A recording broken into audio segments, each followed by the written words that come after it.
بعض العرب وبالذات المطبعين وأشباه المطبعين يعني يتابعون الفلسطيني وهو يدافع عن نفسه.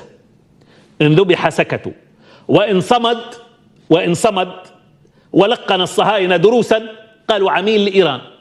وانتم شو عاملين؟ أكثر من النوم وغطيط النوم.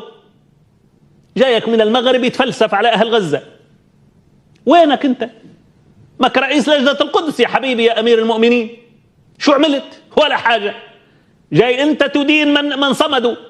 يا أخي إيران قل فيها ما تشاء، عندها خطاب قوي، قالت لك أنا مع المقاومة وأعلى ما في خيلكم اركبوها أنتم يا الأمريكان والإسرائيليين، نفاقا ولا صدقا قالت. وهذا خطاب، أنت في الرباط طلع لي عشر هذا الخطاب، عشر هذا الخطاب. والله لن تجرؤ، بل بالعكس أنت تطبع الآن وتقبل أيادي الإسرائيليين. فيريد كل واحد يصفق للتطبيع الآن في هذه اللحظة، يريد لو يخرس أفضل والله العظيم، احتراما لهذه الدماء الفلسطينية. يا أخي أنت طقطقت وانبطحت وبعد كرامتك، يا أخي على الأقل اسكت.